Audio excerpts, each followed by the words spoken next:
오늘 함께 묵상하신 말씀은 사무엘상 20장 말씀입니다. 사울 왕은 다윗을 너무나도 죽이고 싶었습니다. 그래서 라마나요까지 본인이 직접 가서 다윗을 죽이겠다 마음을 먹을 정도로 이 사울 왕의 마음은 강했습니다. 그런데 다윗은 도대체 이 상황을 이해할 수가 없는 상황이었습니다. 우리는 압니다. 우리는 사울 왕이 도대체 왜 다윗을 이렇게 미워하는지, 그리고 다윗에게 지금 어떤 마음을 품고 있는지, 무엇을 두려워하고 있는지 우리는 이 말씀을 통해서 사울 왕의 마음을 읽을 수 있으니 우리는 압니다. 그런데 다윗은요, 아니 전쟁에 이기고 왔는데 이 왕 앞에서 내가 수금을 타는데 갑자기 나한테 창을 던지지를 않나? 또 절대 내가 죽이지 않겠다 이러는데 또 다시 막 단창을 던지지 않나? 이 도대체 알 수가 없는 이분이 지금 왜 이러는 거지 나한테?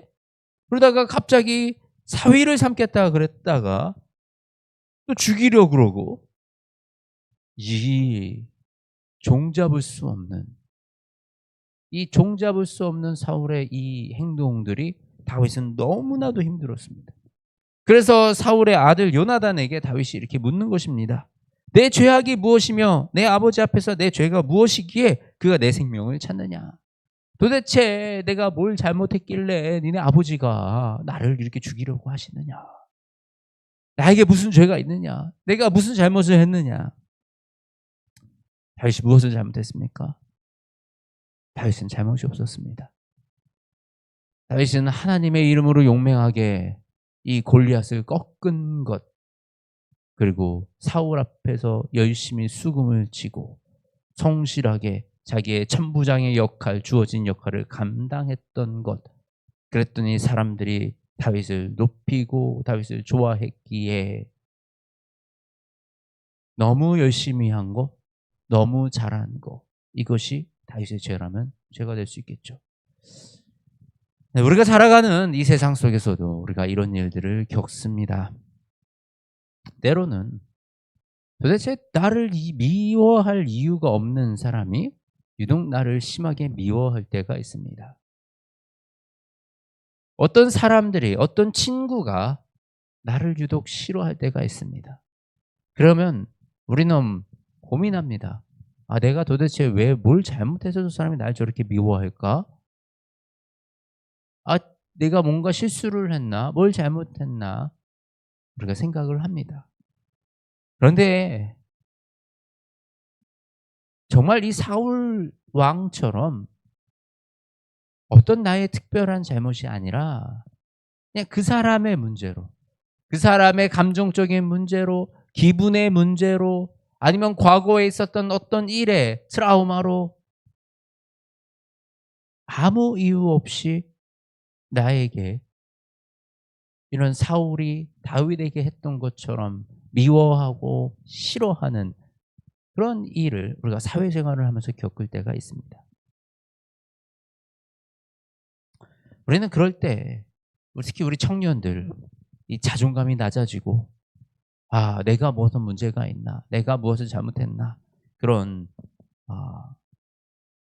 고민을 하면서 스스로 자책하는 이런 모습을 봅니다. 그런데 우리 다윗도 그런 시기가 있었습니다. 우리가 우리에게 주어진 그런 문제들로 나 스스로를 자책하고 무너질 필요가 없습니다. 오늘 우리 다윗은 그럴 때 어떻게 했습니까? 이 상황을 분별하기 위해서 굉장히 노력을 했습니다. 이 사울 왕의 진짜 마음은 무엇인가? 사울 왕이 나를 정말로 해치려고 하는가? 내가 여기 있어도 되는가? 떠나야 하는가? 다윗은 이것을 분별하기 위해서 부단히 노력했습니다. 우리도 좀 분별해야 할 때가 있습니다. 무조건 떠난다고 답이 아니고 또 무조건 남아있는다고 답이 아닙니다. 그러나 때로는 우리가 피하는 것이 더 좋을 때가 많이 있습니다. 물론 우리가 그 어떤 문제가 있고 관계가 벌어지면 그 관계를 회복하기 위해서 우리는 노력을 해야 됩니다. 이것이 맞습니다. 이것이 우리가 이 관계를 회복하고 사랑하며 살아가는, 또 용서하고 사랑하며 살아가는 이 방법입니다. 그런데요, 우리 때로는 떠나 있을 때가 필요합니다. 오늘 다윗이 그러했던 것처럼 사울의 그 마음을 분별하여 지금은 이 사울 왕이 나를 죽이려고 하는구나. 내가 떠나 있어야 되겠구나라고 결단하고 사울 왕을 피해서 떠나 있는 시간을 가지게 됩니다. 우리 가끔씩 보면 이 청소년들 중에서 가정의 어떤 정말 안 좋은 환경 속에 고통받고 있는 청소년들 이들이 있습니다. 근데 그냥 그곳에서 계속 있어라. 그곳에서 견뎌라. 그럼에도 부모를 공경해라.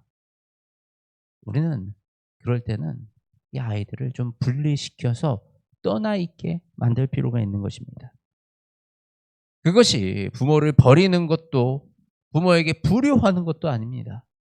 그 시간이 필요하고 그 시간 동안 우리의 서로의 관계를 다시 재조명해보고 다시 원점으로 세팅해 나갈 그런 시간이 우리에게 필요한 것입니다. 바로 이런 우리가 지혜를 말씀을 통해서 배우고 그리고 우리가 말씀을 통해서 지금 나의 문제가 정말 나의 문제인가, 나의 어떤 실수인가, 나의 부주의인가, 나의 노력의 드람인가, 아니면 정말 내가 알 수 없는 저 사람의 그저 그 마음, 어떤 갈팡질팡하는 마음, 저 사람의 불안한 심리, 이런 것들 때문에 지금 이런 일이 일어나는 것인가. 우리 이런 것들을 지혜롭게 분별하는 우리 모두가 되기 원합니다.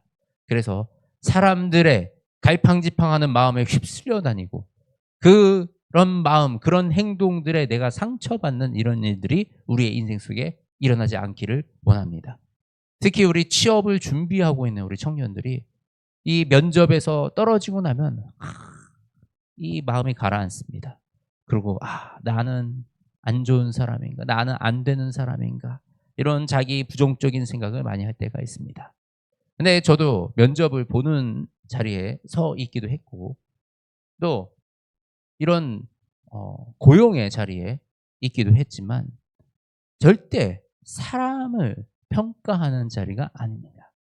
그냥 그 직무에 맞는 사람을 뽑을 뿐인 것입니다. 그렇기 때문에 누군가의 어떤 이런 평가가 나를 전체적으로 나의 인격을 평가하고 인성을 평가하고 나의 실력과 능력을 평가하는 것이 아니라는 것입니다. 우리가 이렇게 사소하게 다른 사람들의 마음에 자꾸 휩쓸려 가다 보면 나의 자존감이 계속 낮아지고요. 내가 정말 어떤 이 낮은 사람, 못난 사람처럼 여겨지는 그 상태까지 갈 수가 있는 것입니다. 우리는 분별하기 원합니다. 나를 평가하시는 분은 오직 하나님이시고 또 이런 사람들의 마음속에 이런 갈팡질팡하는 이 시대, 이 사람들의 이 마음속에서 우리가 휩쓸려 다니지 아니하고 오직 주 여호와 하나님의 마음만 우리 가운데 있기를 원합니다. 근데 오늘 이 요나단과 함께 다윗이 마지막으로 하는 약속, 이제 다윗을 떠나보내면서 요나단이 다윗에게 이렇게 얘기합니다. 우리 두 사람이 여호와의 이름으로 맹세하여 이르기를 여호와께서 영원히 너와 나 사이에서 계시고 내 자손과 내 자손 사이에서 계시리라 하였으니라 하니 다윗은 일어나 떠나고 요나단은 성읍으로 돌아가니라. 우리가 여기서 좀 재미있는 관점을 좀 찾아볼 수가 있습니다. 이 다윗은 어느 지파입니까? 우리 12지파 중에 유다 지파에 속합니다. 그리고 사울 왕은 어느 지파였죠? 베냐민 지파였습니다. 그리고 지금 이 맹세를 하는 이 사울의 아들 요나단도 베냐민 지파겠지요. 아버지가 베냐민 지파니까. 그러면 이 다윗과 이 요나단의 이 관계, 이 유다 지파와 베냐민의 지파의 관계는 우리 신약까지 이렇게 이어져 넘어갑니다. 사울 왕 같은 동명이인이 누굽니까? 우리 신약 성경 속에서 바로 사도 바울의 회심 이전의 이름이 사울이었습니다.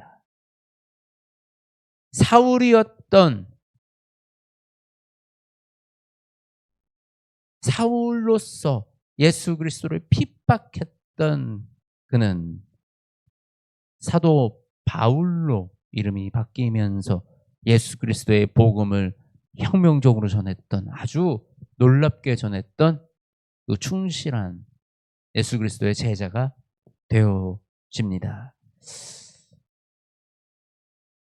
예수님은 바로 이 유다 지파 다윗의 후손이죠. 이렇게 지금 이들이 맺은 이 언약이 이렇게 예수님의 시대까지 이어져서 그 언약을 이루어 가시는 이 성경의 말씀들, 이런 복선들을 우리가 살펴볼 수가 있습니다. 그런데 우리가 또 한 가지, 이 요나단이요, 지금 어떤 상황이었냐면 다윗을 감싸다가 아버지가 분노해가지고 요나단을 죽이려고까지 한 상황이에요. 그런데 이 요나단이 다윗과 함께 가지 않습니다. 그리고 다윗을 떠나보냅니다. 물론 정말 다윗의 편에 서서 다윗을 위하여 다윗을 돕는 사람으로 세워졌지만 정작 이 광야로 함께 나가지 않습니다. 우리 사울의 딸 미갈도 마찬가지였습니다. 다윗을 정말 사랑했지만 다윗이 공경에 처했을 때, 그때 다윗과 함께 떠나가진 않았습니다. 그리고 자신들의 자리를 지킵니다. 이것이 나중에 우리 앞으로 나올 말씀에 영향을 주는 이런 모습들입니다. 그리고 우리가 이것을 우리의 신앙에도 좀 돌이켜 볼 때가 필요합니다. 예수 그리스도를 사랑하고 예수 그리스도를 정말 위하지만 예수님이 가신 그 십자가 길은 따라가지 않기 원하는, 나는 지금 이 왕가의 자손으로, 이 세상의 군주로, 세상에서 우리가 물질의 노예로 남아있는 것이 더 좋고 더 즐거워하는 그런 우리의 모습을 버리고 싶지 않아 하는 그런 모습이 바로 이 요나단과 우리 미가엘의 모습 속에 있는 것입니다. 그런데 정말 우리 예수 그리스도의 사랑은 어떤 것입니까? 정말 사랑하는 사람이 광야로 나아갈 때 그와 함께 손잡고 광야로 나아가 주는 것, 그와 함께 그 어려운 길을 걸어가는 것, 그것이 바로 사마리아인이 했던, 선행을 베풀었던 일입니다. 우리가 멀찌감치서 예수 그리스도를 바라보는 것이 아니라 우리의 인생을 예수님께 던지는 그 삶을 살아가기 원합니다. 우리가 먼 발치에서 예수님을 사랑해요 라고 외치는 것이 아니라 예수님의 그 십자가 길에 동참하는 우리 모두가 되어지기 원합니다.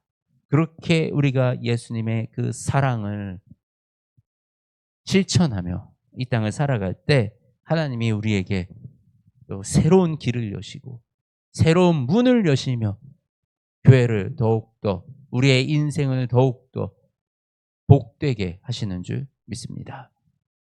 하나님, 우리 인생 가운데 이 관계 때문에 너무 힘들 때가 있습니다. 도대체 이 사람들의 이 변덕스러운 마음이 왜 이런지 우리가 이해하기 어렵고 알기 어려울 때가 있습니다. 하나님, 우리가 이것을 분별하기 원합니다. 만일에 우리의 부족함이 있다면, 우리의 잘못이 있다면, 우리의 죄가 있다면 드러내 보여주시옵소서. 그것을 깨닫게 하시고 그것을 바꾸게 하시고 더 잘하게 하시고 우리가 더욱더 좋은 사람으로 세워지게 하여 주시옵소서. 그러나 하나님, 만일 이런 우리의 환난이 우리의 잘못이 아니라 그저 그 사람의 문제, 그 사람의 마음의 문제, 그 사람의 어떤 이 심리적인 문제들에 기인되어 있다면 하나님, 우리가 그런 일들에 휩쓸리고 그런 일들로 상처받고 싶지 않습니다. 하나님, 주의 백성들을 지켜 보호하여 주시옵소서. 하나님, 돕는 자를 붙여주시어서 빠져나갈 길을 열어주시고 그 상황 속에서 가장 지혜로운 방법으로 우리가 숨쉬게 하여 주시옵소서. 하나님, 우리가 그 위기에 짓눌리지 아니하게 하시고 그런 상황들로 말미암아 우리의 마음이 상하여 짓눌리는 일이 없도록 주여 역사하고 인도하여 주시옵소서. 아버지, 무엇보다도 중요한 것은 우리의 마음을 지키고 나 주 여호와와 함께 하는 것이니 아버지, 우리에게 지혜를 더하여 주셔서 피할 상황이면 우리가 피하게 하시고 우리가 이길 수 있는 상황이면 이기게 하여 주시옵소서. 하나님을 의지합니다. 하나님을 붙듭니다. 우리의 인생 가운데 주님 날마다 함께하여 주셔서 우리를 온전히 주님을 신뢰하여 따르는 자들로 살아가게 하여 주시옵소서. 그리하여 하나님, 우리의 인생이 오직 하나님에 의해서 예수 그리스도의 그 가르침과 성령 하나님의 인도하심에 따라 살아가는 그 인생이 되어지기 원합니다. 나의 삶의 주인 되신 예수 그리스도시여 우리 삶에 온전하게 임재하여 주시고 다스려 주시어서 우리가 이 세상 일들로 흔들리지 아니하게 하여 주시옵소서. 그리고 우리의 인생이 멀리서 예수님을 바라보는 것이 아니라 정말 예수님이 가신 그 십자가 길을 동참하여 우리가 이 광야에 있는 백성들에게 멀리서 이리 넘어오라 손짓하는 것이 아니라 이 광야에 함께 들어가 손잡아 이끌어오는 이런 우리 사역을 감당하는 우리 교회 그리고 모든 성도들, 우리 모든 믿는 자들이 될 수 있도록 주여 우리의 삶에 인도하여 주시고 능력 더하여 주시옵소서. 사랑이 많으신 우리 주 예수 그리스도의 이름으로 기도드립니다. 아멘.